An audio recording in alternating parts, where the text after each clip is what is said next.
Hey guys, this is Telly And Luke. from The Word Alive, and you're watching and listening to Linear Rock.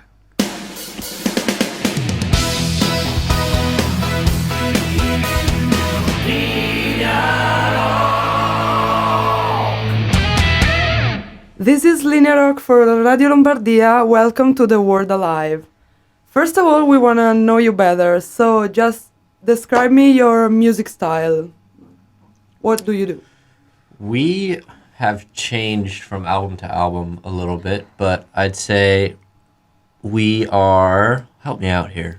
It's difficult. I think with the new album, we're leaning more towards like an alternative metal into the spectrum more than the metalcore that we're kind of known for. We've just kind of taken our own influences and really driven them through the music we want to play today. And I think it's just more like heavy rock with metal infused parts than anything else. Okay, perfect. So it's like a growing up Yeah. album per album. Yeah, Okay, basically. perfect. And how is your tour going? It's going great. Yesterday we played in Zurich, and it was one of our favorite European shows ever. It was a very, very good time. We played a festival before that, and it's just been great. We're excited. We've never played this particular city in Italy. We've played in Italy before, but not this particular city, so we're looking forward to it. Okay. Yeah. So you have a great response from the audience. Yeah. Like, they're responding also in Europe. Okay. Mm-hmm. What do you expect from Milan? Like, I don't know what to expect. Like, honestly, Because we've never played this city, so I don't know what it's like, and we haven't played Italy in 2 years, I think. okay. Maybe more. Yeah, maybe even 3 years. And but so far it's just been the reaction to the new songs that we're playing, because we're playing 7 songs off Dark Matter. Every show has been better and better. So if they can top Switzerland, then we can. We can. then I think we will be in for a very good night. Yeah. Okay, perfect. And what do you have some stories from what you already lived in Italy? Like, it was okay, it was fine, was... I remember one time, a couple of us the last time, I think actually maybe the first tour I did with The Word Alive 4 years ago, we were in Italy and we just went exploring, and of course I had the pizza. Had to. Of course. Had to. It was really good. I'm actually looking forward to having some of that after this interview. Okay. But no, I just remember exploring the city and just how architecturally awesome it was. It was very, very cool. Very different. But I don't know about you. Yeah, we don't get anything like that in the States, really.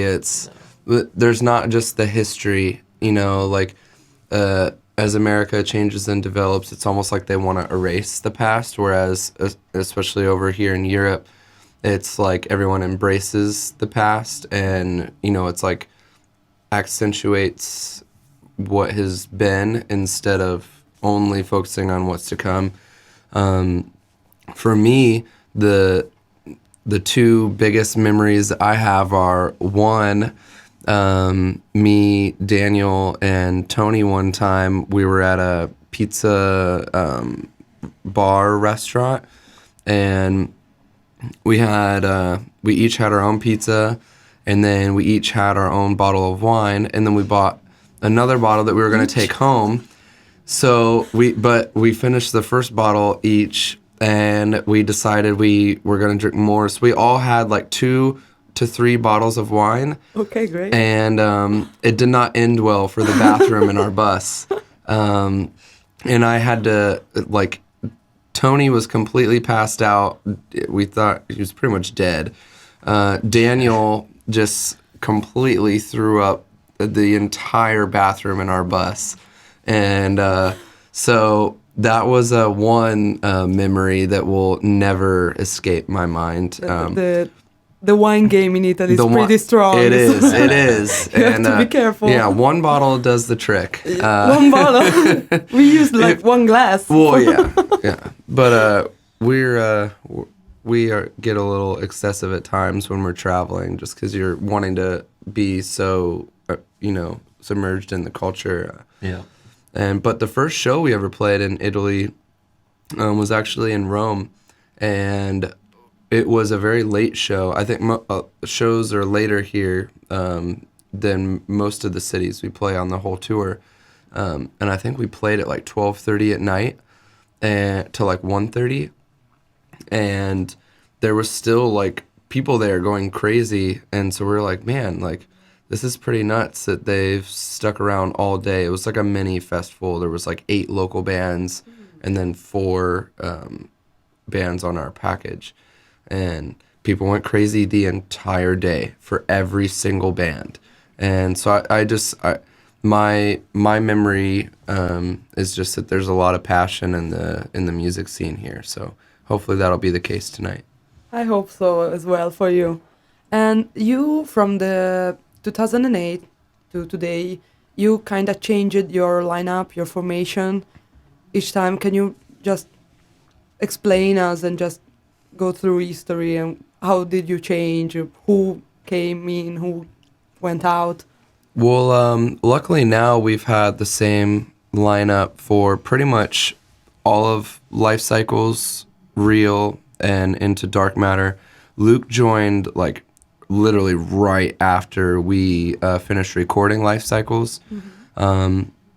We had a drummer before him, Justin, that he just wanted to go home and kind of live a normal life and just work and be around friends and family 24/7, which everyone can appreciate and understand. Definitely. He had been touring for like 8 years at the time before the Word Alive, and then into that, and he just felt like it was time for him to walk away.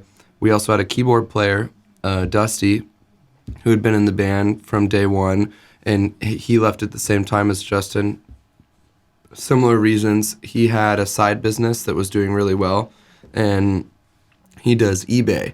He's like a really big eBay seller, and so he was just like, he felt happier at home than on tour, so he parted ways at that time.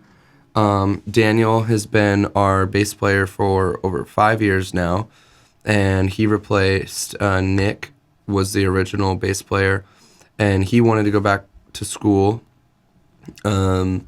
And then me, Tony, and Zach have done every tour and every album that's been released. So we've had a couple, and but we view it as each time that we made a change, it helped the Word Alive not only be better, but to be one step closer to making the music we wanted to make.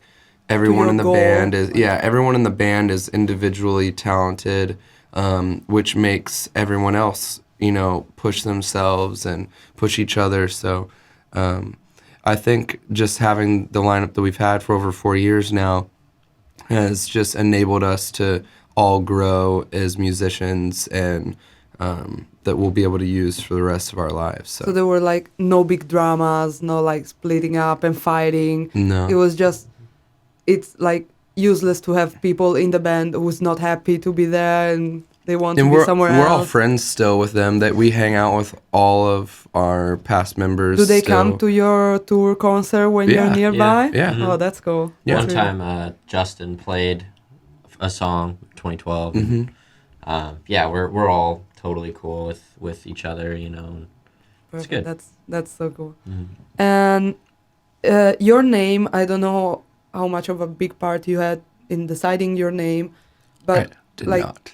Okay, because we mean like the Word Alive, does it mean that the lyrics are the center of your, like what you want to go through is like music with good lyrics, or really lyrics with good music behind? I wish I could tell you that the Word Alive meant more than at the time just some teenagers thinking that it was a cool name. Okay. That's good too. I actually, when I joined the band originally, I wanted them to change the name, because what we've discovered throughout our career is people say, "What's your band name?" And we're like, "The Word Alive," and like, "Alive," and we're like, "No, the Word Alive," and they're like, "Oh," so, like, or they'll be like, "The World The Alive," World Alive, and or- it's like no one The World almost Alive. ever gets it like right away. That's why your website is like, "We are the world alive." Yes. The thing. Precisely. Exactly. Okay. So if you had the chance to change it, what would you choose? I- Okay. That's a tough The one. ideas are flying in my head right now, I don't think most of which I cannot spell. exactly. One of is BB. You nailed it. Literally nailed it. Albanium. We have a a bunch you of can like tell it, we can cut it out. Beep we it. we just have a bunch of inside joke things that we say like Obviously wouldn't actually change the band Yeah. name to that. Obviously, no, Well, yeah. I don't think we'll ever change the name. no, yeah. At this point, like we've sealed our fate with the band name. It would be nice to come up with something else, but honestly, there's so many bands today. I feel like it's hard to come up with a good band name now. It's quite because saturated. there's just so much music in the world, and there's a lot of established bands in the world. I think that's why you see, at least in my opinion, some bad band names coming out, because I feel like people are just running out of ideas to call their band without it being something incredibly elaborate that's unnecessary. Too much, yeah. It's like the name your mother gave you. Like maybe you would choose something else, but it's your name now, Yeah. so you're stuck on exactly. it. That's Yeah. what the word alive is. Perfect. And what about like you work it for all your albums? You always are working with Fearless record. Do you have a good bond with them? Is the working good? Yeah. Yeah, That's good.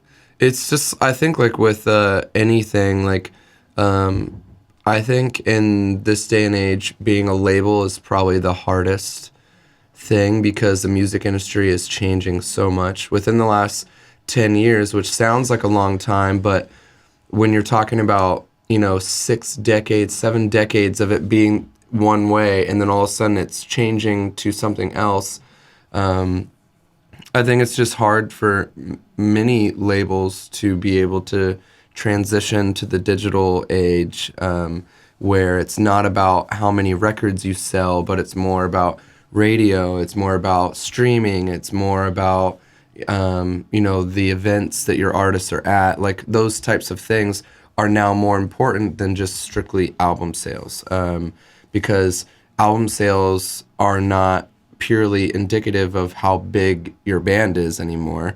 Whereas before, you sell a million albums and you're like, whoa, yeah, this is a big band, they're doing well. But you don't have to sell a million albums now to be a big band.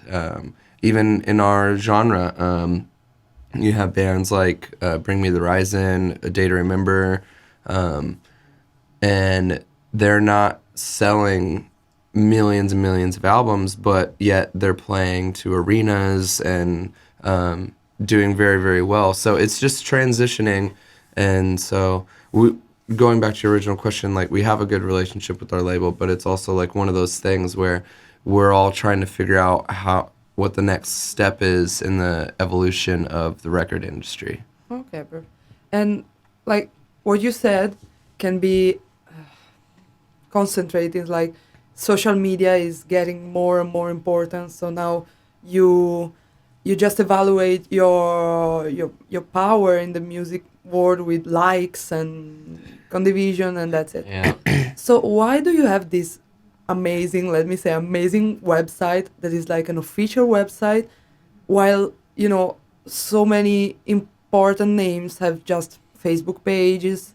Do you still care about this kind of things, like be polished in every way as possible? Yeah, I think having a website is, like you were saying, it's not many people really have that anymore. Because you don't really essentially need it at the end of the day. We don't absolutely 100% need wearethewordalive.com. We could do everything from Facebook, Instagram, Twitter, But I think that having that kind of, we can engage with our fans in a unique way rather than just like Facebook post, So also it kind of takes everything that anybody would need and throws it all into one little spot, which you kind of can do with Facebook and stuff. But yeah, like on the Word Alive right now, if you go on there, you can interact in cool ways to like listen to the album and do stuff you can't do through normal social media. So Yeah. And what about the producer? You change the producer for every album, but this time your producer, Matt Good, Mm-hmm. it's a musician himself. So did this help you in some ways to make a better album, having like an expert doing it? I think that just musician or not, the producers in the past have been great, every single one of them. But I think that Matt in particular, just him as a person rather than being a musician or not, is if there was a part that we didn't like or that he didn't like, he would say it. He'd be like, no, and not in a bad way. It was just like hey, it's all for the greater good. Like we need this album to be the best thing ever. So I think that having Matt is a huge part of why this album, in my opinion, and everybody else in the band's opinion, is a very good album because it was just a very collaborative, collective effort, and Matt is a very good songwriter. So, we're super glad we went with Matt. He's awesome. Okay, perfect. Definitely. And for this album, you spent like 2 years in the making. How much time? How much? Well, Because it's We- like 2 years from the last one, Right. so I just Not that long. yeah, but we did our first. Well, we tried to do our first writing sessions. We took a band vacation to Marina Del Rey, California, like right by the beach, in January of last year, for 10 days, 9 days, something like that. And we rented a studio at the same time, and we tried to just put things out there and jam in a room together and just see what happened and see where we were at. Because we knew after Real that we weren't totally happy with every song for one reason or another. And we knew that we were kind of disconnected as a band. We were, some people wanted to do one thing, some people wanted to do another. So we wanted to have this relaxed environment to just try to like see where we were at. We didn't come up with one song that that ended up on the album, but sort of did. yeah, Suffocating. Suffocating. Yeah. Oh yeah, was- that's true. Yeah, it was like majority of the song we wrote there, I'd say. But Yeah. with Matt, we took it to Matt, and he's like, and Okay. switched it around. Yeah. So But the best thing that it did was it got us talking. It got us communicating about what we did want, about where we did want to go to, and we spent a total of 8 weeks writing, recording, everything, mostly in Arizona, and then we spent a week in Los California. Angeles, and Luke tracked drums in an amazing studio at Pulse Studios, which is where like 30 Seconds to Mars has tracked a ton of bands. It's the publishing house that writes everything and records everything with Katy Perry. Like it's just an amazing Big names. Yeah. it was cool. It was definitely cool. And so we tracked drums there in like a giant room. So we didn't spend as much time as you would think, but at the same time, we spent the most time we've ever spent.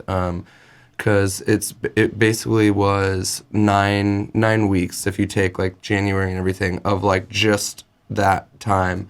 But we also wrote on the road some, and we were always trying to figure out what the next step was. But it really wasn't until we got into the studio with Matt and we just were all there and we're just like, hey, we need to make the best album of our career. Let's just do it. And we all feel like we did. Did you had any influence on the lyrics? Like, Matt, I wish we were talking about, I don't know, my breakups, or you just left? For me, when I like to write, I always write, and sometimes some of the lyrics make it onto the album that I've written prior to the recording. But usually what I do is I hear the music and what it makes me feel, I write based off of that. And then the good thing about like what Luke was saying that Matt did for everyone, but in particular with lyrics and vocals as well, was if he was like, this lyric is not good enough, like it's not like grabbing me, it's not I don't understand what you're trying to say here, we need to make it clearer. He really pushed me to make the lyrics a mixture of more poetic while also being digestible, that people could understand them and relate to them easier. And so that's what he did. And there was no particular like, we need to write about this, just like we weren't like, we need to write this song, but we just let what feels right come out, and then we kind of hone it in from there. Okay. And in this last album, Dark Matter, what are the main lyrics? What are you talking about? What are the inspirations? It really does range. It's pretty broad. The album starts out with the song Dreamer, which is a story of an old man looking back on his whole life and talking about how when he was young, he had all these dreams that he wanted to accomplish, all these goals.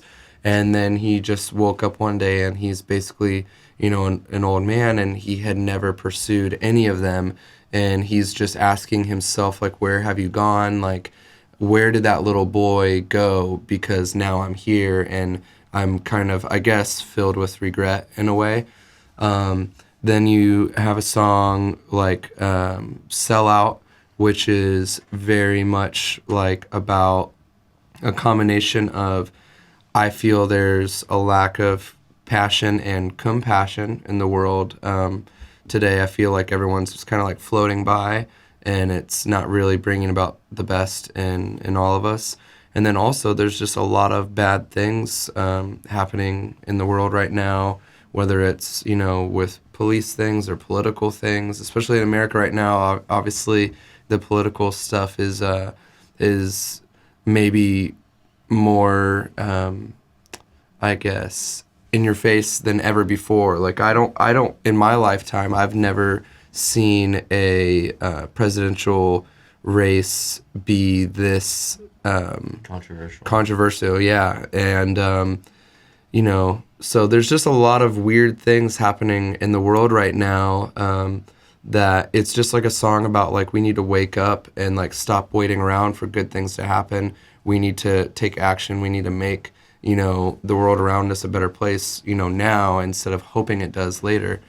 You have songs like Piece of Me, which is, that one's a little more personal, and that one's basically about like feeling like I was drifting away from a personal relationship that I have. And, just like that moment when you realize that like, man, I'm the one, I'm like the problem, and I need to, make it right. And there's just a lot of back and forth. Some of them are stories, like Oxy, the last song on the album, is just like a story. And, then some songs are more personal, like Face to Face. And so it's kind of all over the place, but it's definitely just overall, the songs don't necessarily have happy endings. Whereas, in the previous album in particular, like it was kind of what the album art, represented. It was kind of always about that light at the end of the tunnel.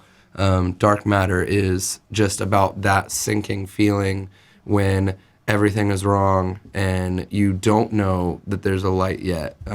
So it's it hovers around that more than anything else. Okay, perfect. And last few questions.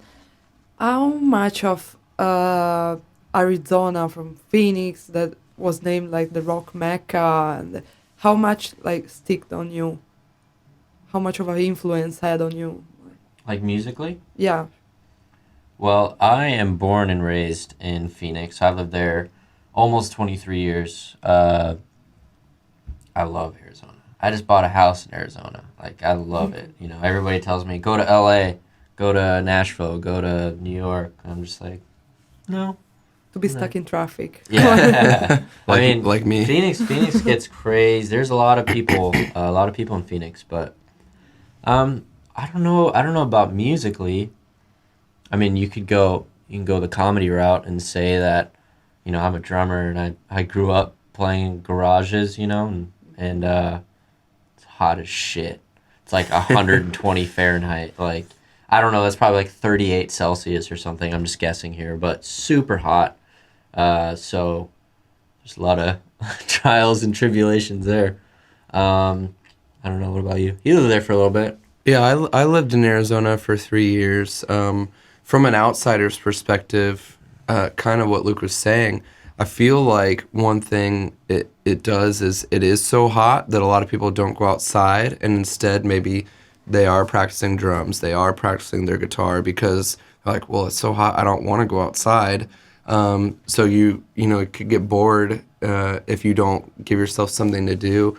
Some of my favorite bands are from Arizona. Even before I knew that they were from Arizona, I was like, man, I really like these bands. And so I think maybe that's a good thing, that the heat can create this creative atmosphere in a weird way. But it also, I think for whatever reason, there's just been a lot of musicians that have either come out of Arizona, or a lot of people go from LA, they move to Arizona. A lot of people retire there, and just people enjoy music. So it's great. And there are a lot of months in the year in Arizona the weather's perfect. So they have a lot of amazing outdoor festivals. Yeah. There's this place called Tempe Marketplace, and they do the waterfront festival. You know that one? I don't actually. It has like Red Hot Chili Peppers have played. Like, I mean, like these just massive Incubus. These massive bands play like right by the water in Tempe, and it's amazing. It's packed. There's thousands and thousands of people that come out. So I think people just love music in Arizona, and they enjoy it. And whether it's in a venue or outdoors, they have a lot of ways of experiencing it. It's kind of the same thing we say about the people from the real north. Like, it's so cold, they have to be at home doing Yep. something, so the Exactly, great music exactly. comes from them. Okay, what do you expect from your future? Uh, I'm not gonna be a smartass. Our future as a band. I mean, this is the best reaction we've ever had from a CD. I know I haven't been in the band since the beginning, but since I've been in the band, this has been the best reaction. So we'll see. It's going in the direction that we want it to go. So that's good news right there. Yeah, our mentality was kind of like, we know that we're taking a step away from where we have been. So obviously there's, this portion of fans that are going to be like, oh, well, the Word Alive's not for me anymore. But the doors that have been opening for us have, had 10 times the amount of fans. So like even on this tour, a little bit more people are coming to the shows, but 50% or more are first-time fans, and it's because of the new album. It's because this album has brought them out of their house. They're like, I have to see this live. And when you come and you play a new album for the very first time, and the reaction is better than some songs you've had out for 5 years, it's like that's like what we wanted. And it's kind of like, the slow and steady wins the race. Like, we've been that band that's just like slow and steady. We keep going. We make more fans, make more fans. And I think with this album, I think we're having a sped up reaction to the song. So I can't imagine, if this is the reaction now, the first time, I can't imagine 3 tours from now what the reaction will be once they know the songs inside and out. So I'm excited because I think this album cycle is gonna bring our band to new places. Would you ever consider to like radically change your style just to have more fans, or you prefer to stick to who you are? I think we'll probably always be a heavier rock band. I think that's Yeah. what suits us, that's what we all love the most. Now we all love every type of music, but if we were wanting to do something really radically drastic, it would start a different thing. Yeah, it wouldn't stay the word alive, I don't think. Yeah, because the word alive like will always be that aggressive, passionate, energetic band.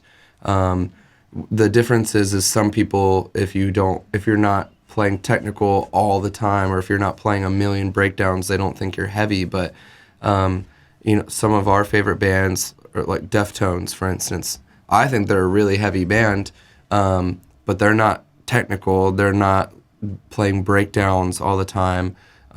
So we're trying to move more towards the direction where it's the listeners, the fans, they're seeking out good songs, not just parts. And because you can only impress someone for so long with parts. Songs are what live on forever. Those are the things that are timeless. And so hopefully we can make some of those songs and gain those fans that just appreciate the music that we're making. Perfect.